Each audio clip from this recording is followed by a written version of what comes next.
Victoria sobre la oscuridad de Neil Anderson. Capítulo 6.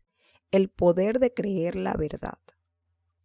Hace 60 años, en las afueras de Nashville, Tennessee, nació una niña con grandes problemas de salud que la dejaron lisiada. Tenía una familia cristiana grande y maravillosa. Mientras sus hermanos y hermanas corrían y jugaban en el patio, ella estaba obligada a permanecer encerrada. Periódicamente sus padres la llevaban a Nashville para terapia física, pero las esperanzas de la niña eran muy débiles. ¿Alguna vez podré correr y jugar como los otros niños?, le preguntó a sus padres. Querida, solo tienes que creer, respondieron. Tienes que confiar en Dios, porque en Él todas las cosas son posibles. La niña tomó el consejo de sus padres y comenzó a creer que Dios podría hacerla caminar sin muletas y sin el conocimiento de sus padres ni doctores empezó a practicar con la ayuda de sus hermanos y hermanas.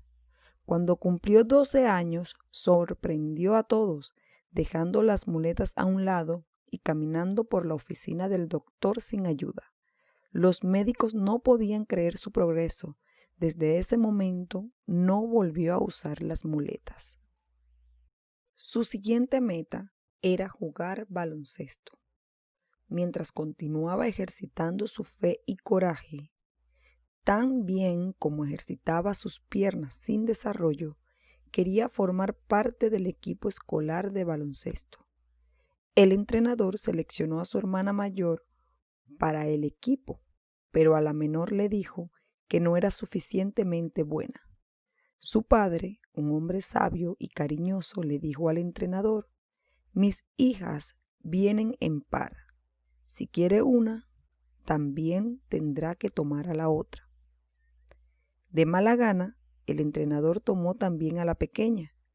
Le entregaron un uniforme obsoleto y la autorizaron a trabajar con los otros jugadores. Un día, ella se acercó al entrenador y le dijo: «Si usted me da 10 minutos diarios de entrenamiento adicional, yo le daré una excelente deportista». Al principio, el entrenador se rió, pero después se dio cuenta que ella hablaba en serio. Finalmente, accedió. Le concedió tiempo adicional a ella, a su mejor amiga y a otros 2 muchachos. Su ánimo no decaía y demostraba tener grandes habilidades atléticas y mucho coraje. Al poco tiempo, llegó a ser una de las mejores jugadoras. Su equipo fue seleccionado para competir en el campeonato de baloncesto del estado. Uno de los árbitros del torneo notó su gran destreza y le preguntó si alguna vez había competido en una pista de carreras. «Por supuesto que no», respondió. El árbitro, que casualmente resultó ser el entrenador del mundialmente famoso equipo de carreras Tiger Bells, le animó a que empezara a entrenar. Así, ella comenzó a correr y a ganar carreras e incluso llegó a ganar un puesto de titular en el campeonato de carreras del estado. A los 16 años era una de las mejores corredoras jóvenes del país. Compitió en las Olimpiadas de Australia y ganó una medalla de bronce por la carrera de 400 metros de relevo. Pero no satisfecha con esto, siguió trabajando duramente por 4 años y regresó a las Olimpiadas de 1960 en Roma. Y entonces Wilman Rudolph ganó en las carreras de 100 y 200 metros planos y en la de 400 metros de relevo. Todo un récord mundial. Durante ese año recibió el premio Sullivan a la atleta más destacada de los Estados Unidos. Así, la fe y el trabajo constante de Wilman Rudolph habían dado sus frutos. Cuando escuchamos estas emotivas historias, como la de Wilman, uno se pregunta si realmente el elemento fundamental para que logremos alcanzar metas que parecían imposibles y hacer cosas que los otros no pueden hacer es la fe. también nos preguntamos si esta fe puede hacer las mismas cosas por mí. La importancia de la fe. La fe en Dios es parte fundamental en la vida del cristiano. El autor de Hebreos lo resume escribiendo: pero sin fe es imposible agradar a Dios, porque es necesario que el que se acerca a Dios crea que le hay y que es galardonador de lo que les buscan. 11:6, Hebreo 11:6. Creer lo que Dios es, lo que dice y lo que hace es la llave para el reino de Dios. Hay que ver cuán importante es el concepto de fe. Somos salvos por fe. Ver Efesios 2, versículos 8 y 9. Y porque por fe andamos, no por vista. 2 Corintios 5, 7. En otras palabras, fe es la base de nuestra salvación y el significado por lo cual vivimos. Si seguimos viviendo libres en Cristo, tenemos que tomar en cuenta 3 simples conceptos. Número 1. La fe depende de su objeto. La verdad es que todos vivimos por fe. La única diferencia entre la fe de cristianos y no cristianos es el objeto de la misma. Lo importante es en qué o en quién creemos. Decirle a la gente que vivan por fe no es válido si ellos no entienden el objetivo de su fe. No se puede tener fe en la fe, ya que ésta no sirve si no tiene un objeto.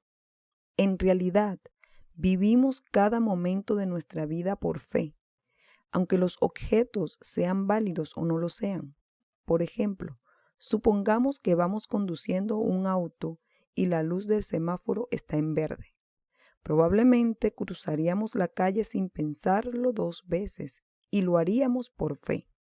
Primero, creemos que la luz de la otra calle está en rojo, a pesar de que no podemos verla. Segundo, creemos que el conductor de la otra calle sí ve la luz roja, por lo tanto pararía.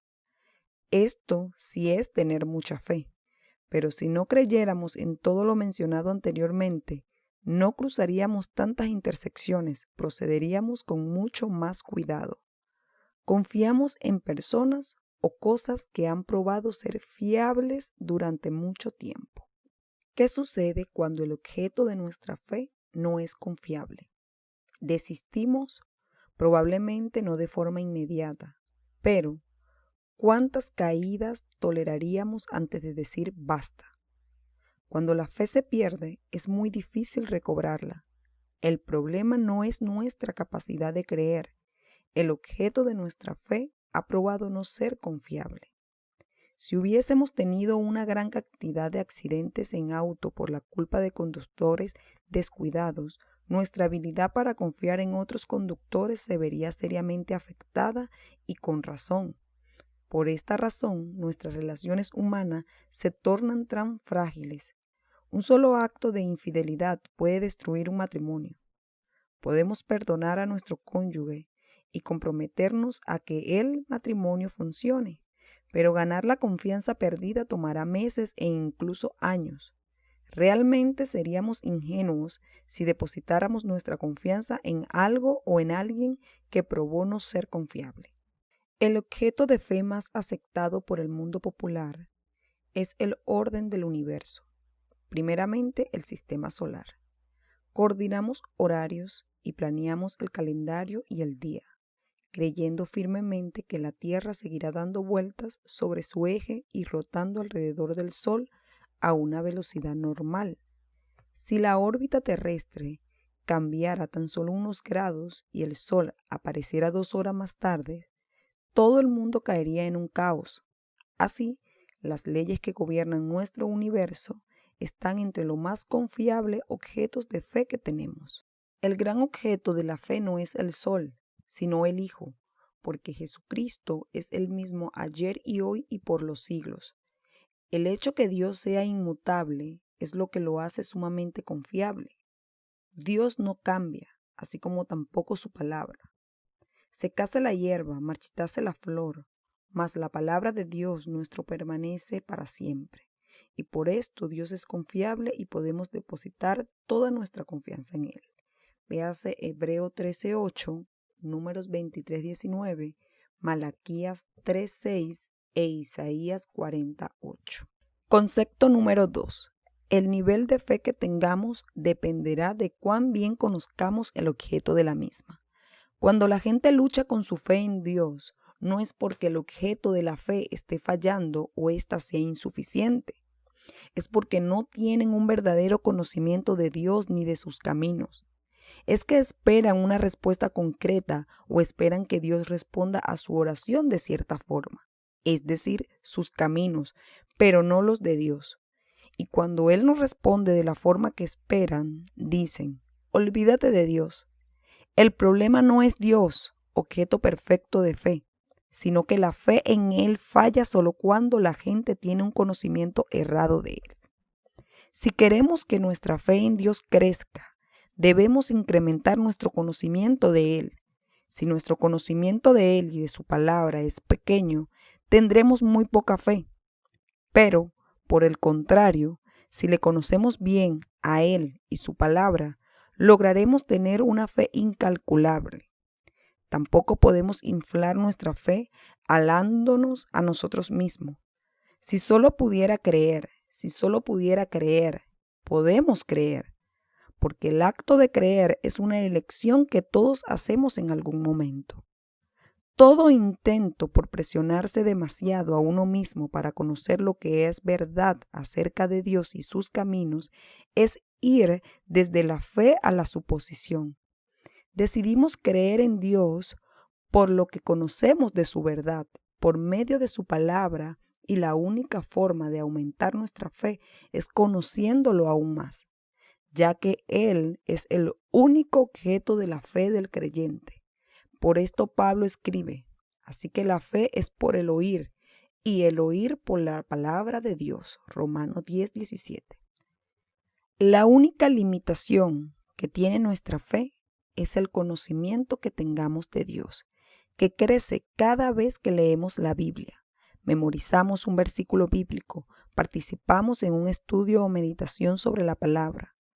¿Pueden ver cuán práctico y tangible puede ser el crecimiento de nuestra fe, así como nuestro esfuerzo por conocer a Dios por medio de su palabra? Y esto es solo por la naturaleza infinita de Dios.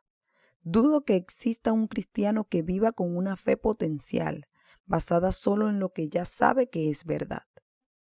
Si nuestro conocimiento de Dios y de su palabra es pequeño, tendremos poca fe. Es necesario saber que Dios no tiene ninguna obligación ante la humanidad y que la oración no es para manipularlo ni controlarlo. Dios está bajo obligación solo consigo mismo a permanecer leal a sus promesas y a su palabra. Tenemos una relación con Dios que está basada en la verdad. Si Él afirma que algo es verdad, nosotros lo creemos y vivimos según la verdad. Si Dios no lo hace, ni siquiera toda la fe del mundo podrá. El hecho de creer no hace que la palabra de Dios sea verdadera. Su palabra es verdad, creamos o no. Les daré un ejemplo de crecimiento de fe. Cuando mi hijo menor, Carl, apenas caminaba, lo puse de pie sobre una mesa y lo animé a que saltara a mis brazos. Él vaciló durante un momento, pero al final saltó. Luego lo volví a subir sobre la mesa, pero ahora un poquito más lejos, lo que hacía que el paso de fe fuera un poco más grande. Pasaron unos días y lo subí a la rama de un árbol y le dije que saltara. Este era un gran salto de fe. Lo hizo y cayó en mis brazos. A medida que él siga escalando el árbol de la vida, ¿seguirá siendo siempre el objeto fundamental de su fe? Hubo un tiempo en que Carl pensaba que yo podía responder a toda pregunta y derrotar a cualquier enemigo. Como padres, no tenemos solo la obligación de guiarlos para que conozcan a nuestro Señor Jesucristo, también debemos ayudarlos a comprender su herencia e identidad espiritual. El objeto fundamental de la fe de nuestros niños cambia cuando llegan a ser hijos de Dios. Como padre, no puedo ir donde quiera que mi hijo vaya, pero Dios sí, y siempre lo hace. Concepto número 3. Fe es una palabra que implica acción. Cuando animé a Carl a dar ese paso de fe, ¿sabía que yo lo iba a recibir en mis brazos? Sí. Pero, ¿cómo sé que él creía? Porque saltó. Supongamos que no hubiese saltado, que yo le preguntara a Carl, ¿crees que te voy a agarrar? Y él contestara sí, pero, de todas formas, nunca hubiese saltado. ¿Realmente Carl creía que yo lo iba a recibir? Santiago dice, tú tienes fe y yo tengo obras. Muéstrame tu fe sin tus obras y yo te mostraré mi fe por mis obras. Santiago 2, versículos 17 y 18. En otras palabras, si la gente cree de verdad, se verán afectadas en su caminar diario y su hablar. Si creemos en Dios y en su palabra, viviremos de acuerdo a ella. Es decir, todo lo que hacemos es esencialmente producto de lo que hemos elegido creer. La fe distorsionada. La fe sin obras es una distorsión, pero la nueva era y los movimientos de confesión positiva ofrecen otras dos distorsiones de lo que bíblicamente significa creer. La nueva era dice, si realmente lo creemos, llegará a ser verdad. O sea, si creemos en algo, esto se hace real, y si no creemos, se torna falso. Pero los cristianos decimos, es verdad, creamos o no creamos, si una persona no cree en el infierno, no por el hecho de que ella no crea va a bajar ni 1 grado la temperatura en ese lugar.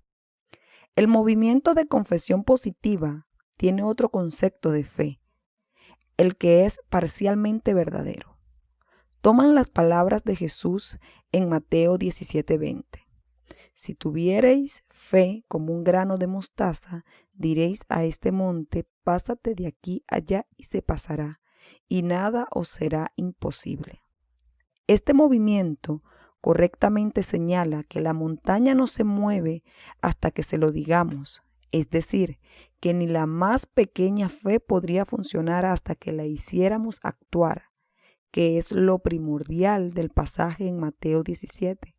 Pero el movimiento de confesión positiva resulta distorsionado cuando piensa que la montaña tiene que moverse simplemente porque lo decimos. La idea de la confesión positiva se acerca mucho al pensamiento de la nueva era, que nos indica que podemos crear realidades con nuestras propias mentes, pero para hacer esto tendríamos que ser dioses, y exactamente es esto lo que están enseñando. Solamente existe un creador, y es el único que puede mandar que algo exista. Para Dios todo es posible. Mateo 19:26. Por nuestra parte podemos hacer cualquier cosa, pero solo por medio de Cristo que nos fortalece, aunque nunca hemos tenido el privilegio de determinar lo que queremos creer. La nueva era quiere que creamos que somos dioses y que actuemos pensando que lo somos, pero lo que Dios quiere para sus hijos es que crean en Él y vivan correctamente. Estas dos distorsiones surgen generalmente cuando la iglesia no vive según sus capacidades. Por esto, mucha gente cree que la iglesia es una enfermería donde solo va gente enferma. Nosotros solo lo logramos que el no creyente ponga su fe en el rapto que vendrá pronto a librarnos de esta condición miserable. Pero no es así. La iglesia es una avanzada militar con órdenes de tomar por asalto las puertas del infierno. Todo creyente está activo y llamado a formar parte de la gran comisión. Mateo 28, versículos 19 y 20. Afortunadamente, las iglesias cuentan con una enfermería que asiste al débil y al herido, pero esta existe solo para apoyo de la avanzada militar. Nuestro llamado real es llegar a ser agentes de cambio en el mundo, adoptar una postura, vivir por fe y satisfacer el propósito de que porque estamos aquí. Creo que fue J.C. Penney quien dijo, Si lo piensas, lo puedes, y si lo piensas, no lo puedes. Cualquiera de los caminos es el correcto. El mundo entiende el problema de creencia o falta de creencia en hacer hincapié en un pensamiento positivo, lo que se refleja en el siguiente poema. Si tú crees, tú puedes. Si crees que no eres una persona valiente, no lo serás. Si sientes que no te atreves, no lo harás. Si quieres ganar, pero no crees que puedes, es casi seguro que no lo harás. Si piensas que perderás, habrás perdido, porque en el mundo encontramos que el éxito empieza con la voluntad. Todo se encuentra en el estado mental. Las batallas de la vida no siempre las gana el hombre más fuerte o el más rápido, pero tarde o temprano el hombre que gane será el hombre que cree que puede.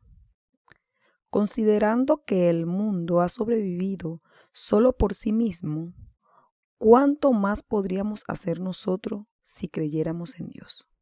La comunidad cristiana ha estado reacia a creer en lo del pensamiento positivo y tiene sus buenas razones, ya que no somos llamados a tener solo pensamientos positivos, sino que debemos creer lo que es la verdad. Es Dios como objeto de la fe. El pensamiento no es más que una función mental que no puede sobrepasarse a sí misma ni a sus propios atributos. Incluso si tratamos de llevar nuestra mente más allá de sus limitaciones, sería como trasladarse del mundo real a uno de fantasía. Sin embargo, el cristiano tiene mayores posibilidades de alcanzar el éxito en su vida con el poder de creer la verdad.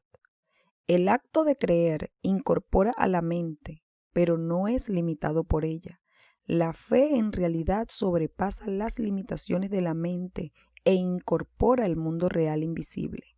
La fe de los creyentes es tan válida como el objeto de ésta.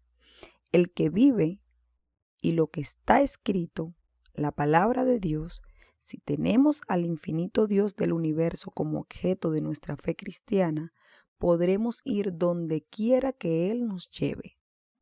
Una vez alguien dijo que el éxito venía en puedos y el fracaso en no puedos.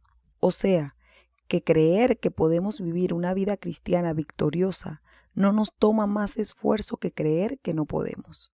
Entonces, ¿por qué no creer que podemos ir por la fe en el poder del Espíritu Santo y que podemos resistirnos a las tentaciones del mundo, la carne y el diablo, y así crecer como cristianos? Sería nuestra elección. Los siguientes puedos de éxito tomados de la palabra de Dios nos harán conocer más de nuestro objeto de fe, el todopoderoso Dios. Si construimos la fe entendiendo estas verdades, seremos sacados de creer que no podemos y nos sentaremos con Dios en los lugares celestiales. 20. Sí puedo. Número 1. ¿Por qué debería decir no puedo si la Biblia dice que todo lo puedo en Cristo que me fortalece? Filipenses 4:13. Número 2. ¿Por qué debería preocuparme por mis necesidades si sé que Dios se preocupará de ellas según sus riquezas en gloria en Cristo Jesús? Filipenses 4:19. Número 3. ¿Por qué he de tener miedo cuando la Biblia dice que Dios no me ha dado espíritu de cobardía, sino de poder, de amor y de dominio propio? Segunda de Timoteo 1:7. Número 4. ¿Por qué debería escasear mi fe al vivir en Cristo si Él me dio una medida de fe? Romanos 12:3. Número 5. ¿Por qué debería ser débil si la Biblia dice que el Señor es la fuerza de mi vida y que demostraremos fuerza y acción porque conocemos a Dios? Salmo 27:1 y Daniel 11:32. ¿Por qué he de permitir que Satanás tenga la supremacía en mi vida cuando Él que está en mí es más poderoso que el que está en el mundo? Primera de Juan 4:4. ¿Por qué debería aceptar el fracaso si la Biblia dice que Dios siempre me lleva en triunfo? Segunda de Corintios 2:14. Número 8. ¿Por qué he de estar falto de sabiduría si sé que Cristo me la da abundantemente cuando se la pido? 1 Corintios 1:30, y Santiago 1:5. ¿Por qué debería estar deprimido si puedo recapacitar en el amor, compasión, fidelidad y esperanza que Dios me da? Lamentaciones 3:21 y 23. Número 10. ¿Por qué debería preocuparme y estar ansioso si puedo echar mis ansiedades en Dios, quien tendrá cuidado de mí? Primera de Pedro 5:7. Número 11. ¿Por qué debería estar bajo esclavitud, sabiendo que hay libertad donde el Espíritu del Señor esté? Segunda de Corintios 3:17. Número 12. ¿Por qué debería sentirme condenado cuando la Biblia dice que no hay condenación a los que están en Cristo Jesús? Romanos 8:1. ¿Por qué debería sentirme solo si Jesús dice que siempre estará conmigo y nunca me dejará desamparado? Mateos 28:20 y Hebreos 13:5. Número 14. ¿Por qué debería sentirme maldito si Cristo me rescató de la maldición de la ley y recibiré su espíritu por fe? Gálatas 3, versículo 13 y 14. Número 15. ¿Por qué debería estar triste si yo, como Pablo, puedo aprender a estar contento en cualquier situación? Filipenses 4:11. Filipenses 4:11, Número 16. ¿Por qué debería sentir que no valgo la pena si Cristo se hizo pecado por mí para que yo fuese hecho justicia de Dios? Segunda de Corintios 5:21. Número 17. ¿Por qué debería sentirme opacado frente a otros si sé que si Dios es por mí, ¿quién contra mí? Romanos 8:31. Número 18. ¿Por qué debería estar confundido si Dios es autor de paz y me da conocimiento a través de su Espíritu que mora en mí? Primera de Corintios 2:12 y 14:33. Número 19. ¿Por qué debería creer que fallé si soy más que vencedor en Cristo, quien me ama? Romanos 8:37. Y número 20. ¿Por qué debería dejar que la angustia me embargue si tengo paz sabiendo que Jesús venció al mundo y sus problemas? Juan 16:33. ¿Qué pasa cuando tropiezo en el camino de la fe? ¿Has pensado que Dios te va a abandonar porque en vez de caminar por la fe has tropezado y caído? ¿Alguna vez has temido que exista un límite para la tolerancia de Dios con relación a tus fracasos y que caminas en peligro y por la vera del camino? Muchos cristianos se dejan llevar por esa clase de pensamientos. Creen que Dios se enoja con ellos, que está listo a abandonarlos y que va a desecharlos, porque su actuar es menos que perfecto. Es cierto que el caminar por la fe puede ser interrumpido por momentos de duda, rebelión e incluso mentiras satánicas, y durante estos momentos creemos que seguramente Dios perdió su paciencia y va a dejarnos. Probablemente nos abandonaríamos a nosotros mismos si realmente pensáramos que Dios lo hace. Dejamos de caminar por la fe en Dios, caemos directamente a un lado del camino y nos preguntamos, ¿qué sucede? Nos sentimos infortunados. Nuestro propósito de estar aquí se suspende y Satanás queda satisfecho. Dios nos ama así como somos. La primera verdad que necesitamos saber de Dios para reforzar nuestra fe es que Él nos ama y acepta en forma incondicional. Cuando nuestro caminar en la fe es firme, Dios nos ama, y cuando es débil también nos ama. Cuando somos fuertes en un momento y luego débiles, Él nos ama, porque su amor es eterno y constante. Estará siempre entre nosotros y en nuestro diario caminar. Cuando Mandy me vino a ver, parecía ser una persona feliz. Era una cristiana muy activa en su iglesia. Logró que su padre alcohólico conociera a Cristo en su lecho de muerte. Era una mujer atractiva, tenía un buen marido y 2 hijos maravillosos. Pero a pesar de todo, Mandy ya había intentado suicidarse al menos 3 veces. ¿Cómo Dios puede amarme? sollozaba. Si soy una fracasada, una porquería. Mandy, Dios te ama no porque lo merezcas. Te ama porque esa es su naturaleza. Él simplemente te ama porque Él es amor. Pero cuando actúo mal, no siento que Él me ama, me dijo. En un mundo tan cambiante, el amor de Dios hacia ti es la gran constante eterna en medio de las inconsistencias de tu andar diario. No confíes en esos sentimientos. Él ama a sus hijos siempre, actúen mal o bien. Ese es el corazón de Dios. Cuando las 99 ovejas están a salvo en el redil, el corazón del pastor está con la que se perdió. Cuando el hijo pródigo malgastó su vida y herencia, el corazón de su padre estaba con él y con amor le recibió nuevamente en el hogar.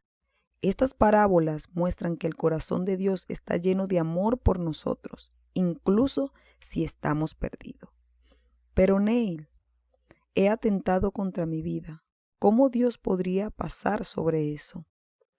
Mandy, supón que tu hijo está abatido y trata de suicidarse. ¿Lo amarías menos por eso? ¿Lo expulsarías de la familia? ¿Le darías la espalda? Por supuesto que no. A lo menos me preocuparía por él y le daría más amor. Entonces, ¿me estás diciendo que el perfecto Dios no es tan buen padre como tú? ¿Una persona imperfecta? ¿Lo eres con tus hijos? Así Mandy comprendió la situación y comenzó a darse cuenta de que Dios, como un padre amoroso, ama y perdona a sus hijos. Dios te ama no importa lo que hagas. El Señor nos ama para bien. El apóstol Juan dice, os escribo esto para que no pequéis. Juan continúa y nos recuerda que Dios ya ha previsto nuestras caídas. Así su amor continúa constante, a pesar de lo que hagamos. Si alguno hubiere pecado, abogado tenemos para con el Padre a Jesucristo el justo. Y Él es la apropiación por nuestros pecados, y no solamente por los nuestros, sino también por los de todo el mundo. Véanse 1 de Juan, capítulo 2, versículo 1 y 2. Solo una razón tenemos para dudar del amor de Dios, y es que tenemos un adversario que utiliza cada pequeña ofensa para acusarnos de ser bueno para nada. Pero nuestro abogado Jesucristo, más poderoso que nuestro adversario, ya canceló la deuda por nuestros pecados pasados, presentes y futuros. Sin importar lo que hagamos o cómo caigamos, Dios aún nos ama, porque su amor no depende de su objeto, depende de su carácter, porque nos ama, nos disciplina para que participemos de su santidad. Véanse Hebreos 12:10. Cuando mis hijos eran pequeños, la persona que los cuidaba les regaló un hámster a cada uno. El de Carl se llamaba Johnny y el de Heidi, Patty. Una noche llegué a casa de mi trabajo y mi esposa Johnny me esperaba en la puerta y me dijo en voz baja, «Sería bueno que hablaras con Carl». «¿Cuál es el problema?», le dije. «Creo que Carl mató a Johnny esta tarde». Fui donde Carl y le pregunté tajantemente, «¿Mataste a Johnny esta tarde?» «No», contestó seguro de sí. «Sí lo hizo, lo acusó Heidi, de la manera que solo una hermana mayor puede hacerlo. Ambos discutieron, pero Carl no reconoció el hecho. Lamentablemente para Carl, había un testigo. Cuando le pregunté a la amiga de Heidi si había visto a Carl matar a su hámster, ella respondió afirmativamente. Nuevamente confronté a Carl, pero esta vez le pegué en el trasero con uno de esos grandes bates de plástico con el que hice mucho ruido, pero sin causarle daño al niño. Carl, haber matado a Johnny ya no es el problema, pero tienes que ser honesto conmigo. ¿Lo hiciste? No. Le pegué con el bate. Carl, dime la verdad, ¿mataste al hámster? No, le volví a pegar. Sin importar cuánto gritara y amenazara, Carl Nunca lo reconocería. Me sentía frustrado y al final desistí. Algunos días después, Joanny me llamó otra vez y me dijo, mejor que hables con Carl. ¿Qué pasa ahora? Joanny de verdad está muerto. Encontré a Carl en el patio, de luto con su pequeño hámster, que estaba tendido sobre un trozo de tela. Ambos conversamos sobre la muerte y sobre morir. Luego enterramos a Joanny y fuimos a la tienda de mascota a comprar otro hámster. Pensé que el incidente ya había pasado, pero al día siguiente, Joanny me esperó en la puerta nuevamente. ¿Qué pasa ahora?, suspiré. Carl desenterró a Joanny. Otra vez encontré a mi hijo en el patio de luto sobre su tieso y lleno de tierra hámster, tendido sobre otro pedazo de tela. Carl, creo que el problema es que no le dimos a Joanny un funeral cristiano. Entonces hice una pequeña cruz con 2 trozos de madera y volvimos a hablar sobre la muerte. Enterramos el hámster y pusimos la cruz sobre la tumba. Al final le dije, Carl, creo que ahora necesitas orar. No, papá, ora tú. Carl, Johnny era tu hámster. Creo que tú debes orar. Finalmente accedió y esta fue su oración. Amado Jesús, ayúdame a no matar a mi nuevo hámster. Yo no le pude sonsacar la verdad a mi hijo con el bate plástico, pero Dios sí lo hizo trabajando en su corazón. ¿Por qué me mintió? Pensó que si confesaba haber matado al hámster, yo no lo amaría más. Estaba dispuesto a mentir para conservar mi amor y respeto. Los que creyó perder sí admitía su mal proceder. Bajé mis armas y le dije a mi pequeño Carl, hijo, quiero que sepas algo, sin importar lo que hagas en tu vida, siempre voy a amarte. Puedes ser honesto y decirme la verdad. Es posible que no apruebe todo lo que hagas, pero siempre te voy a amar. Lo que dije ese día a Carl fue tan solo una pequeña reflexión sobre el amor que Dios nos tiene. Él nos dice, hijo, quiero que sepas algo.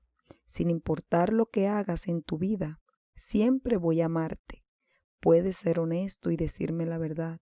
Es posible que no apruebe todo lo que hagas, pero siempre te voy a amar.